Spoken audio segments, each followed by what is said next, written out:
Hello, in this video I'm going to talk through a fairly standard bearings related kinematics question, but I'm going to approach it from the point of view of frames of reference, just so we can get a clearer idea of what's going on with frames of reference and transforming between different frames. Right, so we've got a yacht that's sailing through water flowing due west at 2 meters per second. The velocity of the yacht relative to the water is 6 meters per second due south. Right, so we need to work out v and theta. So that's the resultant velocity of the yacht and the bearing with which it's moving. Right, so hidden away in the question here, we've got two different frames of reference. We've got the frame of reference of the water and the frame of reference of the land. Right, so let's set these things out. So for our frames, we've got the land and we've got the water. And then the things that we're considering moving around are the water and the yacht. So then we've got water and we've got yacht.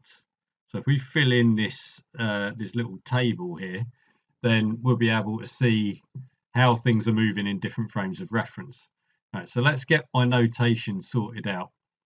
Let's go for a north and an east, and I'm going to write these out in column vectors where we've got the east component at the top and the north component at the bottom.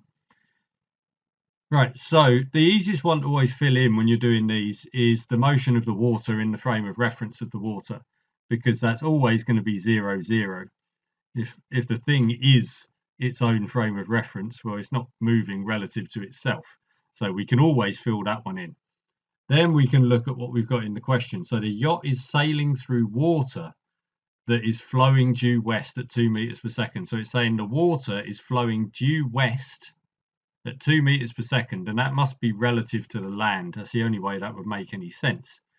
So in the frame of reference of the land, the water is moving west at 2 meters per second. So that's -2, 0 in the notation that we've got up here. Then the next thing they tell us is the velocity of the yacht relative to the water is 6 meters per second due south. So now we're back in the frame of reference of the water, and the yacht is moving 6 meters per second due south. So 0 minus 6. This means we can fill in the remaining space here, the motion of the yacht in the frame of reference of the land, by looking at how the transformations have taken place. So this movement of the water, so going from the frame of reference of the water to the frame of reference of the land, the east component has dropped by 2 and the north component hasn't changed. So we can do exactly the same thing when transforming the yacht from the frame of reference of water to the frame of reference of land. So we'll make that -2 minus 6.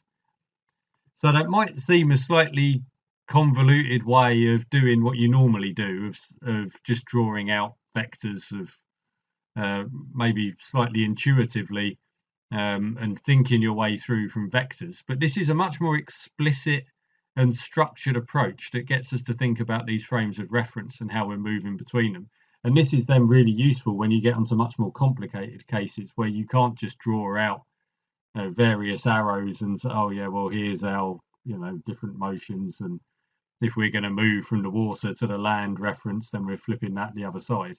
You can't really do those things as easily in very complicated cases.